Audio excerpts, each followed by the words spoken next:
Bueno, querida audiencia, volvimos de la pausa. Sí, volvimos rápidamente, ¿vio? Rápidamente. Cortita fue como pata de chancho, ¿no?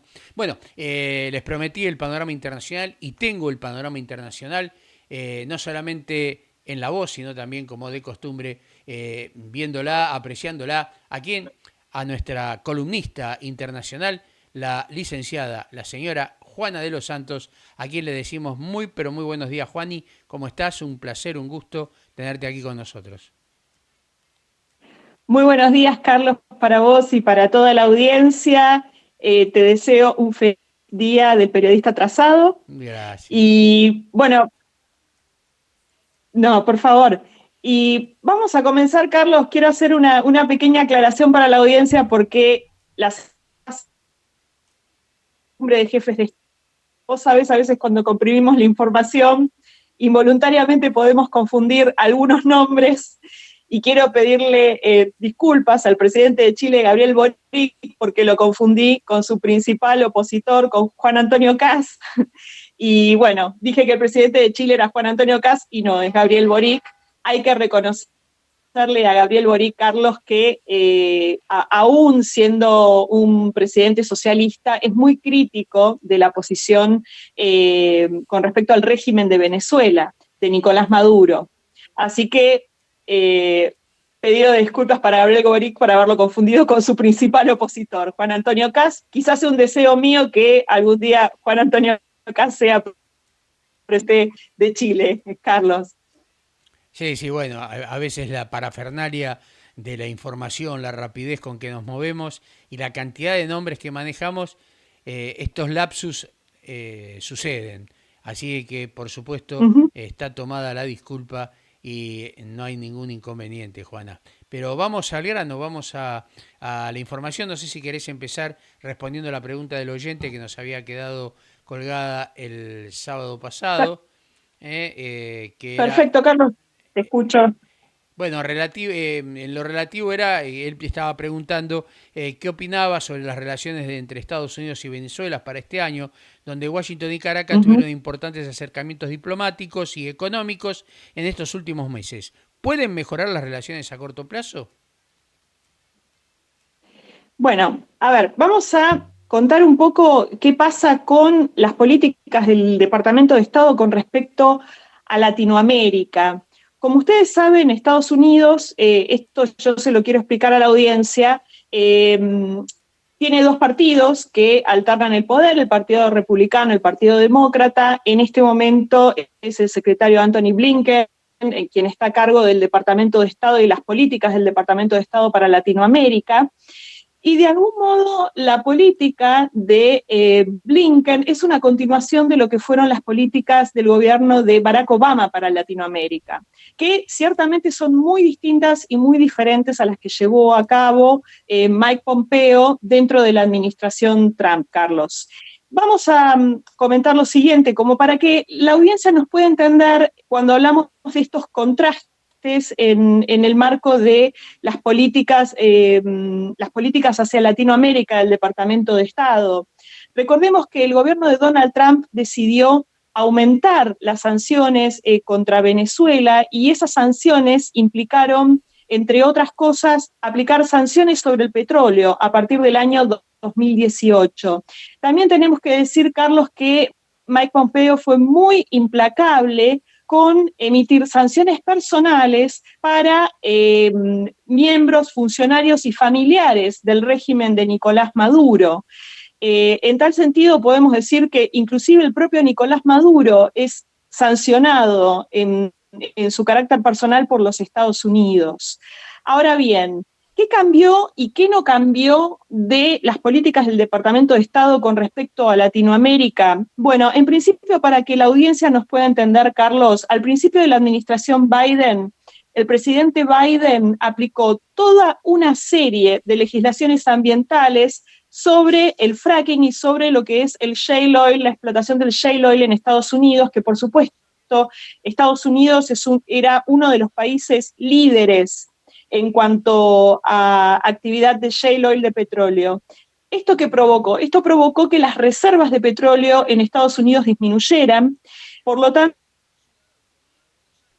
el presidente Trump decidió salir a reactivar de algún modo compras de petróleo en el exterior de Estados Unidos y de algún modo toda la situación de Ucrania, que generó toda una crisis energética, lo que empujó o posibilitó es que el Departamento de Estado revela este tipo de sanciones aplicadas al petróleo y a partir de fines del año pasado y principios de este año se empezaron a generar acercamientos específicamente con el tema de bajar este nivel de sanciones y permitir que empresas norteamericanas puedan importar, puedan tener actividad en Venezuela, actividad petrolera, ciertamente, e importar el petróleo a los Estados Unidos. Por supuesto, esto recibió una enorme crítica del Partido Republicano y sobre todo del expresidente Donald Trump, que uno de sus lemas, Carlos, es "Drill, baby, drill", que si tenemos que hacer la traducción, lo que podemos decir es que quiere decir que el presidente Trump está dispuesto a reanudar estas actividades de shale oil en los Estados Unidos si resulta electo presidente. Ahora, ¿me estás escuchando, Carlos? Perdón. Perfectamente, estoy prestando atención. Perfecto. Lo que podemos decir, Carlos, es que, para que quede claro, esto no significa, sin embargo, y a pesar de las enormes críticas por parte de la oposición en el Congreso de los Estados Unidos, esto no significa de ningún modo que Estados Unidos haya reconocido o reconozca como legítimo al gobierno de Nicolás Maduro. Hay países como Noruega y países como Francia, pero especialmente Noruega, que desde hace mucho tiempo generan conversaciones, o sea, mantienen una línea de comunicación tratando de que justamente Nicolás Maduro pueda abrir hacia adelante las posibilidades de elecciones democráticas en Venezuela. Nicolás Maduro está muy interesado con darle una lavada de cara a su régimen, pero la realidad es que los delitos de lesa humanidad se han cometido y las violaciones de derechos humanos, Carlos, se han cometido. Por lo tanto, la semana pasada es que es inadmisible que el presidente Lula diga que la violación de derechos humanos es una narrativa. Eso es absolutamente inadmisible. ¿Qué podemos esperar a corto plazo? A corto plazo lo que es que estas sanciones en materia petrolera, digamos, sigan su curso, o mejor dicho, disminuyan su curso y pueda seguir, digamos, esta importación de petróleo. Pero lo que no podemos de ningún modo esperar es que el gobierno de los Estados Unidos reconozca una legitimidad del gobierno de Nicolás Maduro. ¿Por qué no, Carlos? Porque Estados Unidos está en un periodo preelectoral, está atravesando sus primarias y como vos sabés, la comunidad latina en los Estados Unidos es muy importante y la realidad es que toda la opinión pública de los Estados Unidos, no solo la comunidad latina, ve con muy malos ojos al régimen de Nicolás Maduro. Por lo tanto, realmente, más allá de aflojar estas sanciones, sería un poco difícil pensar que haya un reconocimiento a la figura de Maduro, Carlos. Bien, contestada la pregunta, Contestada la pregunta. seguimos dando vuelta a la página y continuamos con el panorama Seguimos. internacional.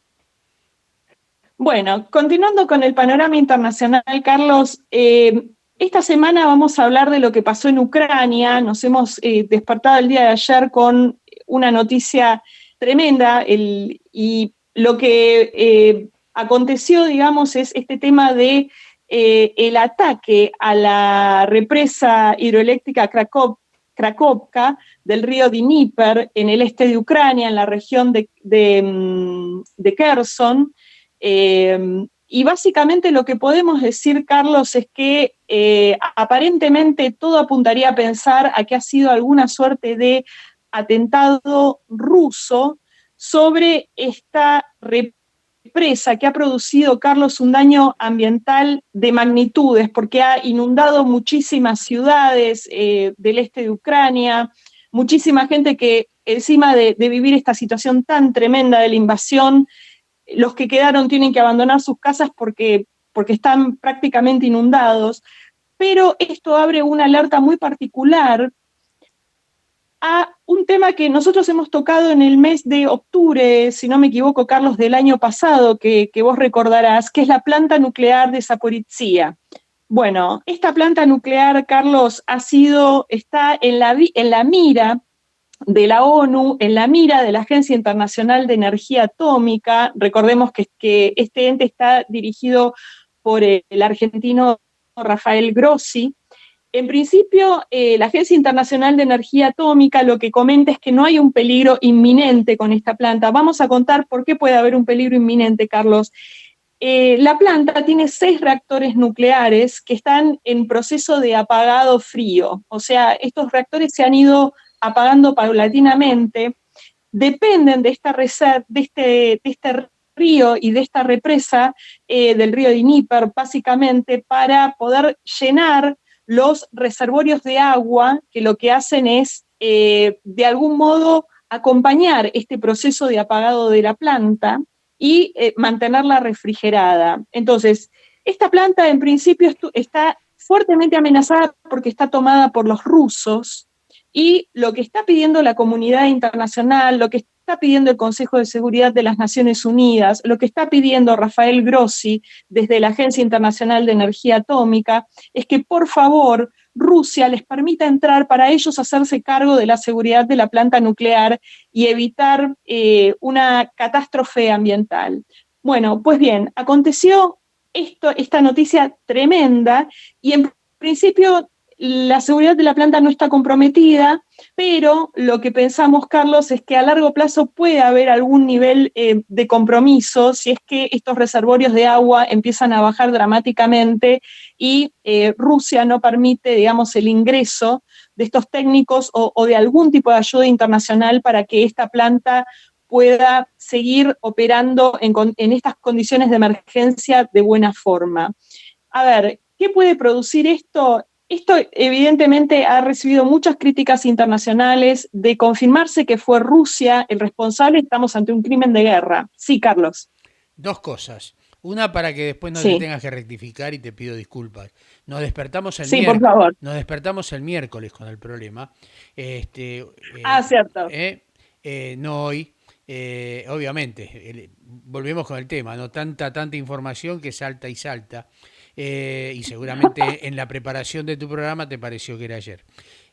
U hoy. Sí, El otro tema exactamente. El es día 6 de que, junio, Carlos. claro, exactamente. El otro tema es que he escuchado que ha habido un derramamiento de petróleo muy grande con todo este tema de la represa que ha también conllevado una alta cantidad de petróleo en agua. Desconozco, tal vez vos sabés algo más, Ajá. lo cual sería un terrible panorama ambiental, ecológico, el acontecer de este derramamiento de petróleo producido precisamente por esta voladura de esta represa tan importante, ¿no? Sí, Carlos, yo debería confirmarte esa información. Hay muchísima información que está dando vuelta. La realidad es que por ahora no podemos confirmar mucho. Vos sabés que las acusaciones, Carlos, son cruzadas, la información recién está como en desarrollo y básicamente lo que sí sabemos es que esto es un crimen de guerra importante. Vamos a ver qué pasa con la seguridad de la planta. Recordemos que podemos potencialmente estar hablando a futuro de algún tipo de accidente nuclear con el desastre ambiental que esto podría provocar de magnitudes, pero ciertamente, Carlos, estamos viendo ahora qué pasa con toda la actividad de esa zona. Yo creo que en estos días ir teniendo y a ir viendo puntualmente qué pasó en cada ciudad de Ucrania con respecto a esto, porque la verdad es que hay una zona muy grande de Ucrania afectada por todo, digamos, la rotura de la contención de esta represa, que lo que hace es producir esta enorme ambiental de inundación. Así que bueno, quedamos pendiente con esto y vamos a decir algo, Carlos, que no podemos dejar de decirlo, no podemos dejar de recordar también el día 4 de junio de 1989, la masacre de Tiananmen en la ciudad de Beijing. Cada vez más en Occidente, Carlos, se está recordando esta fecha y básicamente, déjame decirte, como para contarle a la gente de qué se trata, un 13 de mayo de 1989, estudiantes y personas se reúnen justamente en la plaza de Tiananmen, en Beijing, a causa de la muerte del secretario general del Partido Comunista, Hu Yaobang. Hu Yaobang realizó muchísimas reformas en China, quiso poder realizar muchísimas reformas en China para poder, digamos, tener mayor apertura económica, para darle a China una mayor apertura hacia Occidente, y miembros del Partido Comunista lo obligaron de una forma muy forzada a dirimir. Cuando el pueblo chino se entera de su muerte, bueno, empiezan protestas, empiezan estas protestas de Tiananmen, empiezan huelgas de hambre, y como empiezan a crecer en cantidad de magnitud desde el 13 de mayo de 1989, ya en junio el Ejército de la Liberación del Pueblo entra, el ejército comunista, ¿no? El Ejército de la Liberación del Pueblo es el nombre del ejército chino, ingresa a la plaza de Tiananmen y comienza a disparar y a masacrar a las personas que estaban presentes. La realidad es que al día de hoy no sabemos cuántas víctimas hubieron con precisión. Se pueden hablar de cientos de víctimas, pero se pueden hablar de miles de víctimas. Y lo cierto es que eso marcó como un hito, un cambio en lo que es la represión del Partido Comunista Chino sobre el pueblo chino y distintas organizaciones de derechos humanos, distintos países de Occidente que se preocupan por estos derechos humanos, sobre todo hay muchísimos think tanks en Estados Unidos que lo hacen. Cada día recuerdan más esta fecha, Carlos, y se pide por las libertades del pueblo chino, sobre todo que se respeten los derechos humanos y las libertades individuales del pueblo chino, que es uno de los pueblos más controlados en el mundo con tecnología, Carlos. Uh-huh. Así que no podemos dejar de recordar esto y si querés, para cerrar nuestro encuentro, Carlos, nos quedó pendiente la semana pasada la noticia de la visita a China de el ministro de Economía junto a Máximo Kirchner y una gran comitiva con motivo, bueno, de la visita para tratar de obtener una ampliación del swap chino, Carlos. Sí, vos no me viste, pero yo me froté las manos porque corresponde al panorama internacional y ya es una visita que partió, digamos, eh, fuera de las reglas básicas de lo que es un viaje internacional. El nuevo avión, es usado, pero nuevo, presidencial, bautizado AR-1 o 01, ya que todo lo que era tango el gobierno lo dio de baja, voló haciendo un viaje transatlántico sin autorización, porque no tenía la autorización formal de la empresa internacional que regula los vuelos para hacer ese viaje, primero. Segundo, llevó una comitiva que realmente, tal vez para congraciarse políticamente con la Cámpora, que él dijo que iba a echar a todos los ñoquis de la Cámpora, etcétera, etcétera, etcétera, Massa, cosa que no cumplió, y volvió a acontecer lo mismo que pasó con Lula y con los BRICS. Los chinos le hicieron la gran coloso de Rodas también, porque si bien arreglaron en yuanes, arreglaron el tema de esos yuanes que están en el Banco Central, ese swap, famoso swap que hay allí en el Banco Central, no consiguieron nada. Porque los chinos tampoco comen vidrio. Saben que hay elecciones próximas y que toda decisión que tomen, el gobierno que viene las puede cambiar. Entonces, ellos prefieren de alguna manera estirar la relación, me da la sensación. No estoy haciendo tu bloque, pero me da la sensación No, para. Me da la sensación que lo están estirando como chicle, esperando la asunción de las nuevas autoridades, porque a China le interesa la Argentina, porque la Argentina produce alimentos y ellos están en necesidad extrema de alimentos. ¿Eh? Si nosotros le ofrecemos 10, ellos quieren 50. Entonces, no tenemos que dejar de desperdiciar esta oportunidad que tenemos con los chinos, porque aparte pagan, ¿eh? No los tenemos que defraudar en el tema de la calidad que sea la misma ofrecida a la recibida. Y por el otro lado, el gobierno que venga tendrá que negociar para que esas tierras que le fueran cedidas, de alguna manera, pierdan, pierdan la capacidad china de sentirse como que estuvieran en China. Una cosa es tener una embajada, una cosa es tener un consulado y otra cosa es estar sentados en una base como si fueran de ellos. Entonces acá hay mucha muñeca política que mover y los chinos tampoco, vuelvo a repetir, no son tontos ni comen vidrio. Entonces por eso que dijeron, ¿qué vamos a darle ahora a ellos si les queda tan poco? ¿Qué garantía tenemos de que se respete con el nuevo gobierno lo que podamos arreglar ahora? ¿Estamos de acuerdo? Sí, Carlos, déjame decirte una cosa, una curiosidad del avión. Vos sabés que varios analistas internacionales le llamó la atención que el avión hizo una ruta bastante particular, bastante extraña, sobrevoló y pasó por arriba de Moscú y aparentemente hizo una parada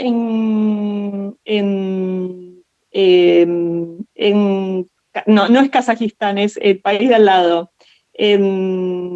Bueno, en Azerbaiyán. Ahí está. En Azerbaiyán, no, perdón, en Kazajistán. Ahí está, Azerbaiyán Kazajistán. es el otro. Sí, En sí. Kazajistán. Kazajistán, exactamente. Llamó mucho la atención en la comunidad internacional la ruta que decidió tomar ese avión. Pero, a ver, volviendo puntualmente al problema con China, al problema de los alimentos, por supuesto, nosotros podemos comerciar con China sin ningún problema, como la Argentina puede comerciar con cualquier país del mundo, ¿sí? Salvo con aquellos países que están sancionados, no conviene que la Argentina comercie porque la Argentina también puede recibir sanciones. Pero mientras hayan países que no estén sancionados, la Argentina debe comerciar con todos. Lo que nosotros no podemos permitirle a China es la política de linkage que generalmente recurre China con la Argentina, en donde utiliza al comercio para producir una suerte de extorsión en la Argentina y darnos a torcer el brazo en materia de seguridad y en materia de algunas decisiones que también tienen que ver en nuestras políticas exteriores. Por ejemplo, el voto que podemos tener en la nosotros queremos saber el tema de qué sucedió, de cómo emergió la crisis del COVID. Generalmente China también se mete muchísimo en nuestras cuestiones del Atlántico Sur, más de lo que le correspondería meterse, y ahí es donde viene el verdadero problema con China, Carlos. Igualmente, a ver, lamentablemente, y esto sí hay que decirlo, por supuesto, las condiciones del swap chino ya sabemos que son las tasas más altas que podemos tener, no nos favorecen lo más mínimo. Realmente...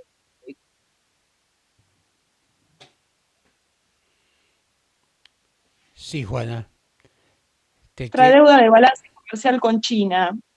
Básicamente hace eso. Pero lo más importante acá, Carlos, para decir es que sí, todos tenemos que estar muy atentos con las cuestiones o con las cosas que se firman, porque ya nos pasó con la base china, son acuerdos secretos, con cláusulas secretas, hay situaciones muy desiguales para la Argentina en esos contratos, que realmente cada vez nos endeudan y nos comprometen más. Se firman tratados o se firman sobre obras que después no se realizan nunca, pero nos dejan endeudados a los argentinos. Esto ya le pasó a Ecuador con sus represas. Entonces, realmente tenemos que tener cuidado. Yo creo que acá lo que correspondería es que el Congreso pueda interpelar a Sergio Massa y que Sergio Massa tenga que informar en el Congreso exactamente qué es lo que firmó en ese viaje, si es que firmó algo. Sería lo más adecuado. Después, obviamente, todo sigue su curso y estamos en un año electoral.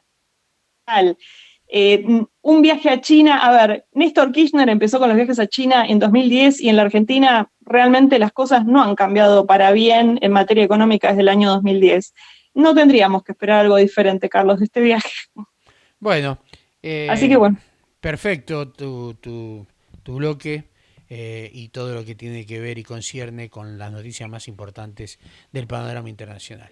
Que tengas un excelente fin de semana, Juana, que lo pases muy bien y nos estamos comunicando como siempre los sábados, ¿sí? Dios mediante. Un abrazo. muchísimas gracias para vos, Carlos, muchísimas gracias para toda la audiencia, un abrazo grande a Julio Montarón y bueno, nos estamos viendo el próximo sábado. Muchas gracias, Muchas Juana. gracias. Gracias, Juana. Saludos a la familia. Pasaba Juana de los Igualmente. Santos, la licenciada Juana de los Santos, por acá, por Libre Opinión. También agradecemos a Julio Montarón, por supuesto, como dijo Juana recién, a la señora de Gentes, por tomarnos en directo. Lo mismo que a Segundo Enfoque, Periodismo a Fondo, con Claudia Megna, que también nos toma en directo y repiten tanto Claudia Megna como Julio Montarón en sus respectivas señales, Libre Opinión en la semana. Bueno, pausita, acá, pausita, chiquita, chiquita, chiquita, aquí en Libre Opinión, por supuesto, y enseguida estamos con ustedes. Pausa y ya estamos.